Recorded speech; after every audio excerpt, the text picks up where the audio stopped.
a show that tackles the big issues affecting the BVI and the rest of the Caribbean. Searches for answers to today's big questions and gives viewers a unique perspective on developing stories. Follow the big story with me, Kathy Richards, only on GTV.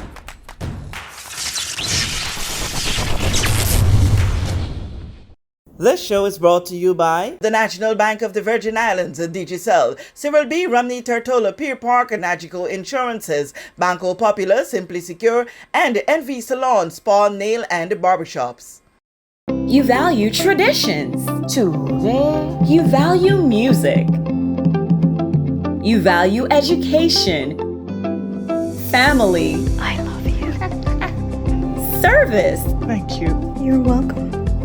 Love, life. At Popular, we're committed to you and everything our community values. For the things you value the most, count on us. Popular. Stop. Stop. Stop. Think. Before you act. Before you act. Think before you act.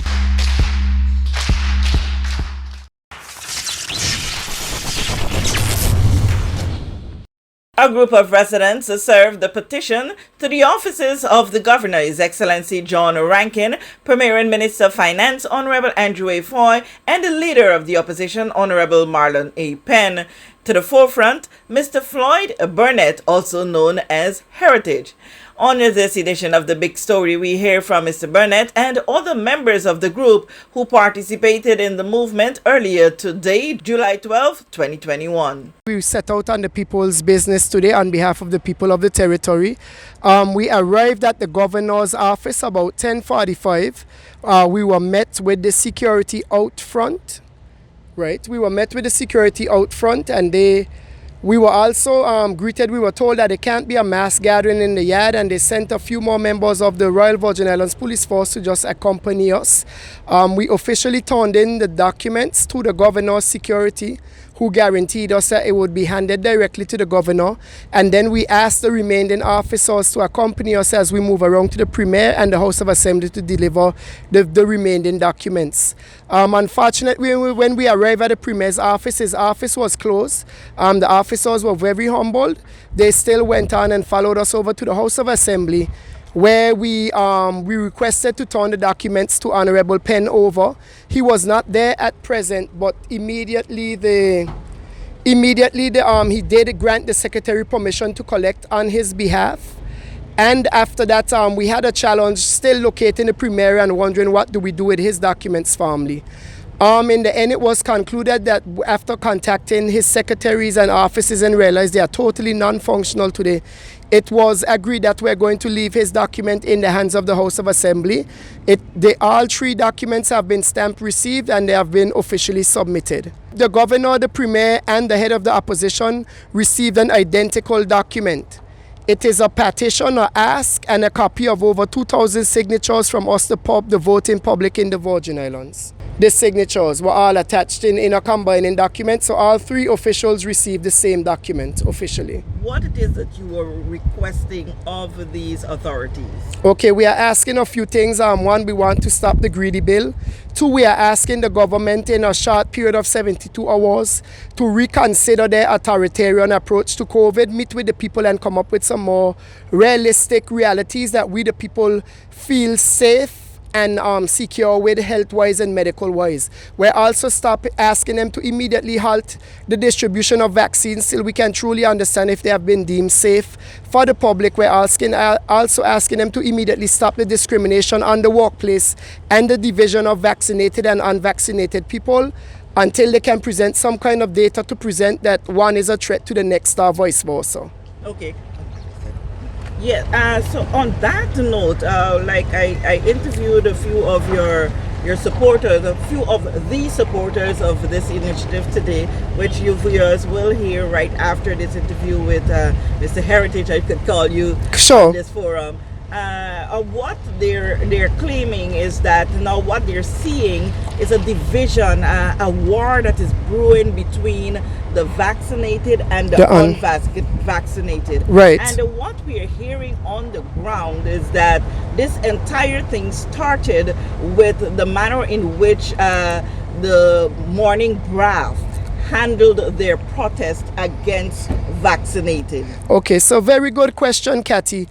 First, let me tell you, we've dealt with vaccines for over the past 100 years. There's never been a situation in the issuing of a vaccine where the people that have it are at risk of those who do not have it, and there should be any division. Tola Radio is not actually the source of this division. The government a few months ago started a careless campaign separating vaccinated from unvaccinated. They are the source of the division in the community. We were saying if the vaccine truly works, those that are vaccinated are no threat to those who are not, and vice versa. The origin of this divisive narrative, it actually came from the government. What we at Tola Radio are doing are taking facts. Not everything you're going to find in the mainstream media. We do independent research, we link with independent doctors, and we do independent fact finding to stand by anything that we publish or make public on Tola Radio.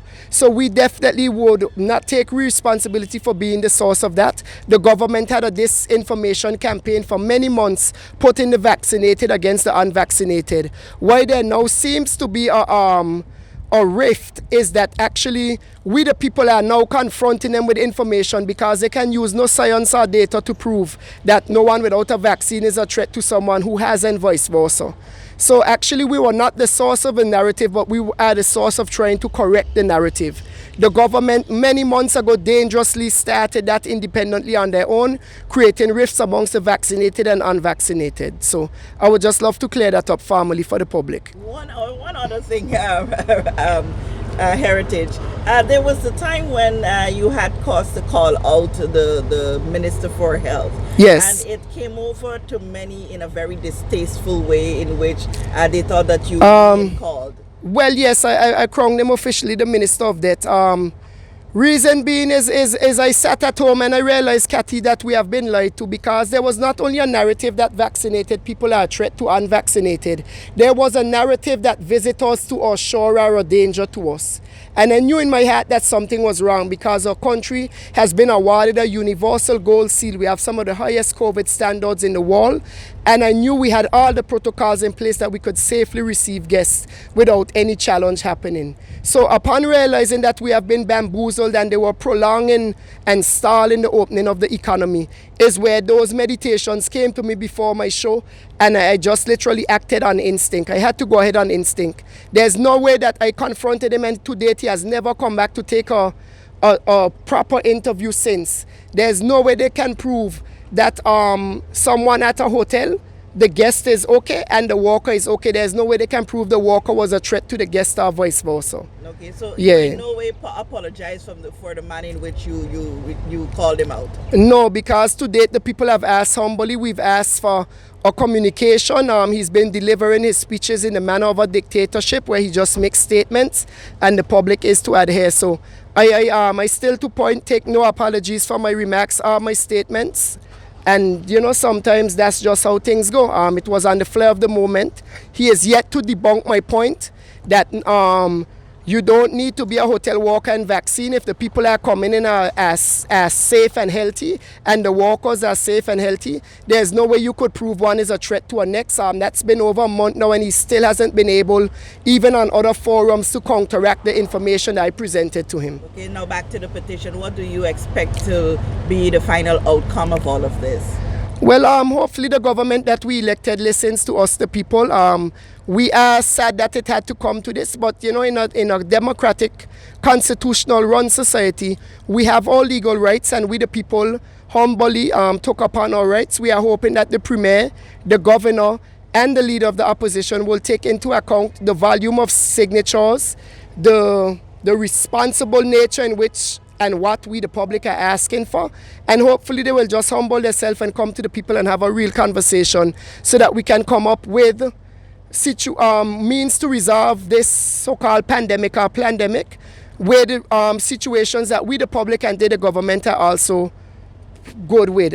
We understand the leader of Haiti, the leader of a few other countries that totally refused. They are now all dead. People are coming into their country and holding smart assassinations. We assume it's the CIA, American government. We know our leaders are being pressured from outside sources, but we ask our leaders to trust in God and not trust in man. And let us resolve this crisis together. The vaccines are harming people. There's a lot of proof to that. And it alarms us every time another situation. One life lost cat is one too many.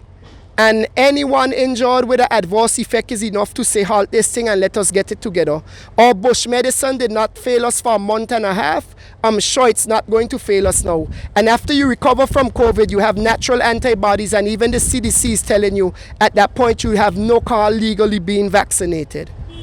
And how many people signed the petition? I would say it's about over 2,000 signatures, including those online and those that went in physically, because we had over 70 pages and there are over, I think there are about 21 or 22 signatures per page. It's time for the people of the British Virgin Islands, the walking people of the British Virgin Islands, get to know the human rights. Because from time I know myself, Virgin Island Party got Mr. Stull government, then you had O'Neill government, then you had the NDP government, and nobody come together and work on to pass the bill of the human rights. You know, and that is kind of crazy. Every country have human rights, and so everybody for go and represent. So everybody come out like the last, because they don't know what to do. I think everybody in the British Virgin Islands will have a copy of the human rights, a copy of human rights. There's some people in the British Virgin Islands say they don't, we attack them and say they don't care. They don't care what happened. But only when they happen to them, then they care. Then they want everybody to come and represent them. So I think people of the British Virgin Islands, we need to wake up, come alive, wake up to what are wrong you. The dollar, yes, they're working for the dollar, but how thing is right now, going on right now, people losing the dollar and you're going to pressure people.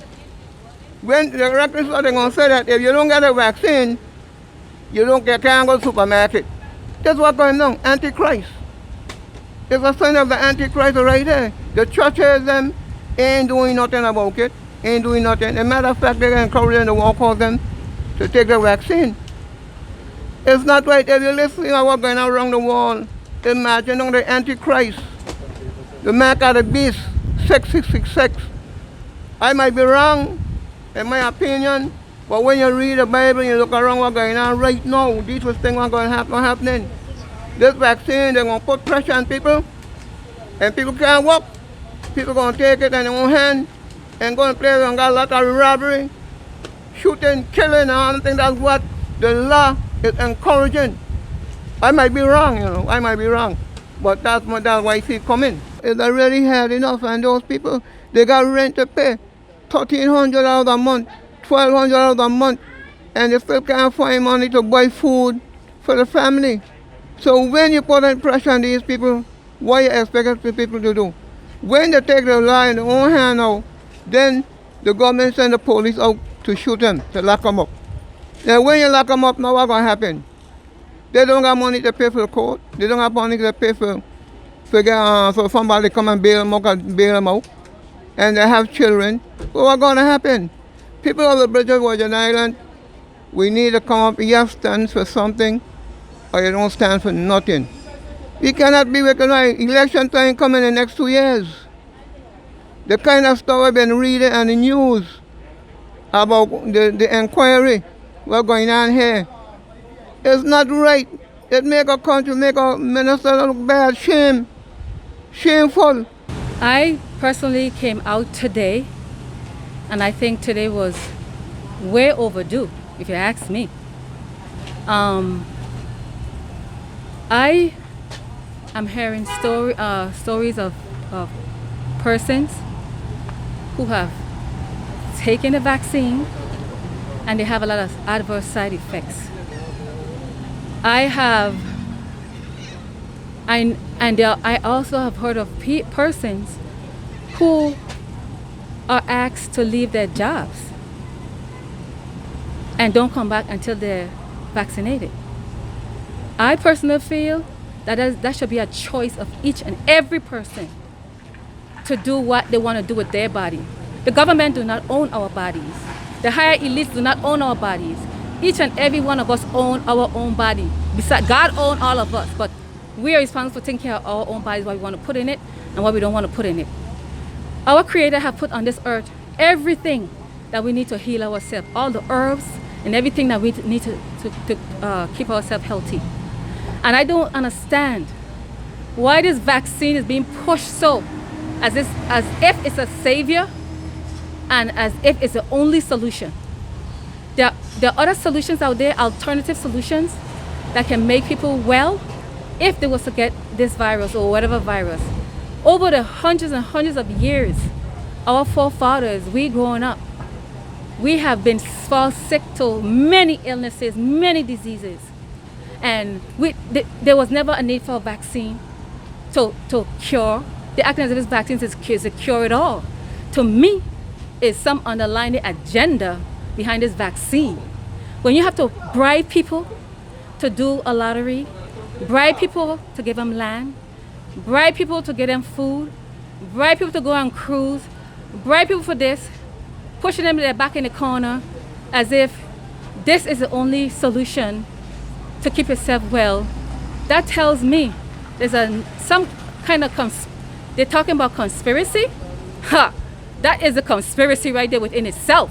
I'm hearing that employees who are not vaccinated have to go home until they can come back and show proof of vaccination, right? And a lot of them may not go back to work. Some may be forced to do it, take the vaccination just so they could keep provide for their families. Okay, so let me ask this question then. So non-vaccinated employees are not allowed to work. So why are you accepting non-vaccinated customers? Explain that to me. If the non-vaccinated employees are not good enough to work amongst the vaccinated, why do you think it's good for non-vaccinated customers to contribute to support your business? Because if there's workers gotta go home non-vaccinated and you think you'll affect your other vaccinated workers, then we, the consumer, the customers who are not vaccinated, think about it. Then we should be contaminating your workers as well. So don't try to take our money and send home the unvaccinated people and then still expect the unvaccinated customers and consumers to still support your business. Okay? That's a double standard. I decided to support this initiative because I've been seeing what's been going on. There's been a very big divide in the country right now, unvaccinated and vaccinated, and it is a problem that I see is growing, and it's the government is not doing anything to ease the situation. They're not even trying to quell it, and the more it goes, it could get bad in the country. The government needs to stand up and do something about it. I've been seeing them saying things about the labor code protects the certain areas in the labor code protects the employee, but there are also sections of the labor code that protects the employer, and there's also a section of the labor code that protects the employee. They're not speaking on that, and people's human rights are being trampled on. This is not something good. It's something that we need to stamp out. We can't let it go too far. You're seeing that on Facebook, you have people coming out saying nasty things to one another, and it's just, the government is just inactive. It's like a ticking time bomb waiting to go off. I have more things I could speak on, but I just came out to kind of stand with the voiceless. The people who are about their jobs. They're losing their jobs because of this thing, which is totally wrong.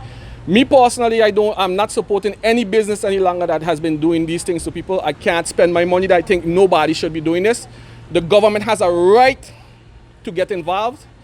Funnily, I had a conversation with the Minister of Education the other day, and he said that they can't touch it because they can't touch the situation because the Attorney General told them not to. They can't touch it. And I'm trying to understand that because you are the government. If the people are doing something wrong, if the companies are doing something that affecting your people, you have the right to step in and try at least quell the situation or do something about it. That's totally wrong. And they're only sticking to one side of the labor code. you can go to our constitution. Our constitution also has stuff in there that protects people's rights in situations like this. But they're just sticking to the one point, the businesses have a right to protect their people. My question to them is, which one of these businesses have done an assessment, a serious assessment, to say that the unvaccinated worker is going to be a problem to the vaccinated worker? Or the unvaccinated worker is going to be a problem to their business, to cause hardship to their business? Because as you see the reports coming out, both unvaccinated and vaccinated people can still contract the virus, can still spread the virus. So we are both we're all on level grounds. The only claim is that they're claiming that the vaccine, if you accept the vaccine, it would not affect you as much as somebody who's unvaccinated. So there are a lot of issues that are on the forefront that I feel the government is just standing behind. And next thing I honestly feel is, in the beginning, they came out, they said everybody needs to take the vaccine. Then we have the Minister of Health on interview saying this. We have the Minister of Education on interview saying that everybody needs to take the vaccine. They were going to mandate it for workers, school kids and workers. Then all of a sudden, they're claiming they're not mandating it. But you're seeing companies now pushing the mandate. The government has stepped back. I don't know if they had conversation with these companies, but the companies, you're seeing this not only here in the BVI, this is happening in America, this is happening all over the world. The companies now are the ones that are forcing the mandate, while the government sit back and say, oh, they can't do anything about it. And this is totally wrong. People need to get up, get out here, and fight for your rights, because at the end of the day, this is only the beginning. There's a lot more to come, and both vaccinated and unvaccinated, I hate to be saying that, but everybody's gonna be in it at the end of the day. It's gonna be a pressure on everybody, and people just need to start to wake up, do your research, and come out and support, because something big is coming. Also, you have the infringement of the right to protest.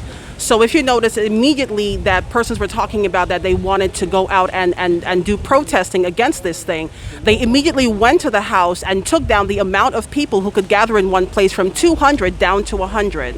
Then they searched the numbers now, and now are putting laws of no loitering and giving tickets and all of those things. So all of this just to get persons to not be able to protest against something. We all know that persons who are vaccinated can still spread the virus. We have seen many persons who have gone to the point of having adverse effects after they take the shot, from bleeding from the vaginal area, people in their 60s, down to persons who are young, who are breaking out on their skin, those who are causing other persons to get sick. We have a growing number of cases coming up with that. So, and most of these people, and the greatest violation is that most of these people don't even know that they're part of an experiment. It is not something that is conclusive and has been proven that the data actually helps. It takes a number of years. Some of the data, according to AstraZeneca itself, some of the persons who they call test subjects,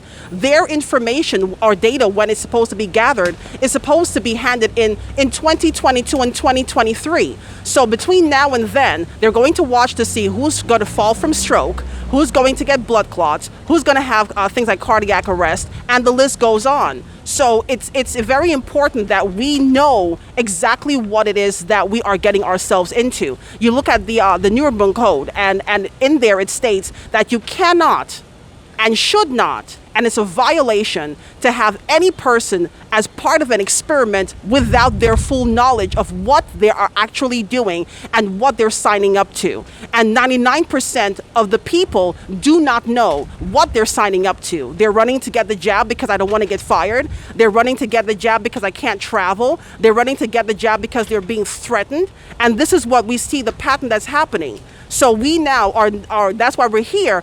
We see a bigger problem than what we're actually seeing now. Because the thing about it, right, Kathy, we're not here trying to debate vaccine, who's vaccinated or who's not vaccinated.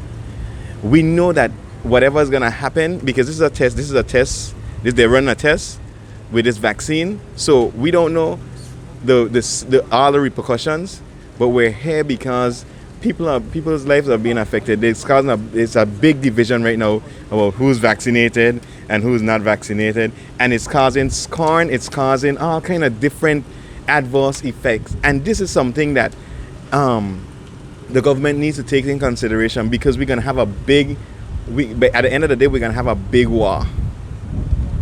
And I don't think. I mean, I don't. Not that I don't think the law. It's in our rights, human rights, that we're not supposed to be forced into doing anything that we're not comfortable with. And I draw the scenario of this. Say I am working at a place and they tell me, oh, you can't work there because of your hair. You know, some people will kick up for something like that. The boss might say, okay, to a lady, you know, in order to stay by my business, you know, you're gonna have to sleep with me. If you understand what I'm saying, it's the same scenario, because in order to stay at my job, you're gonna have to take a vaccine, and this is not something that it's like, okay, the vaccine is how must I say, it's between life and death. You check what I'm saying? It's not carrying on your business. It's not doing anything to you. It's not. I am so annoyed right now. I'm annoyed. I'm annoyed. And if the government can't see, and if we're for the people, if the government say that they're for the people, they should see this big war coming. It's gonna be a big war if somebody doesn't intervene. And I'm not even looking for me, Kathy. If we accept this now, my children gonna have to deal with something worse than this if we accept this now. You understand? My concern is when they had an incident that happened in the US and they came up with Black Lives Matter. Everyone all over the world went out and marched for this. Now we are in a predicament where our own people are suffering, and even no our one lives matter, and nobody. No one is coming out and marching. Why is it that it is okay to march for somebody else's problem and not our own problem? You know, it's a funny thing. You know, there's always two sides to a coin, never just one side. And just the mere fact that we're not allowed to say what's on the other side of the coin is very disturbing. There's a wrong and there's a right. There's a trial and there's an error. There's a up and there's a down. You cannot move forward blindly with something without first checking to see what the other side of the thing is. This is crazy. It's just blowing my mind as to how we're just blindly following this thing. There's so many things out there, so many countries out there that are saying, hey, this thing is dangerous, let's hold up on it. And then we're going full speed with something that is experimental. I mean, if you want to try, I understand you want to try, but then don't force it on people who are unsure or who are unwilling to do it. And then you victimize and you separate us because one wants to take it and one doesn't. So is it okay that if a person is gay and the other person isn't gay, that we should victimize a person who is gay? No. There are people just like us. And this thing is just blowing my mind how we're not being patient. Slow down. Get the facts, both the right and the left side. We have in the governments, we have oppositions and we have the existing party. There's always two sides to something. Now, if you don't have all information, get it. And we're saying we just want to let people know that we have the other side, that we see the things that are happening. Let's be sure that this is something that can work for us. Come on, man. Please. Okay. Just please. So we hear the government constantly saying that they are not making the vaccine mandatory. So where is your argument in terms of the force on the people? Okay, so you're saying on one hand, you know, this sleight of hand is very, very tricky, you know, but at the same token, very deceptive. Yes. You're saying, okay, we're not making the vaccine mandatory, but we're going to make your life difficult if you don't take it. It's the same thing. It's the very same thing. Oh, I'm not going to beat my wife today because I don't feel like I don't think that's good. But on the side now, you take a pillow, put it over her face, and keep slapping the crap out of her. It's the same thing. You're now saying, go into business and saying, hey, business, you know, make sure your people that come to work, make sure that they're vaccinated before they come to work. If they don't come to work vaccinated, then get rid of them. What kind of thing is this mad? This is crazy. There's no way that an unvaccinated person is a threat to a person who's unvaccinated. This is blowing my mind. You're acting as if the people have leprosy or something. Look, man. Look, man. Don't tell me you ain't forcing it, but at the same token, you're making life difficult for persons who are just trying to get along. That is not right. That is not right. Thank you for joining us for this edition of The Big Story. I'm Kathy Richards.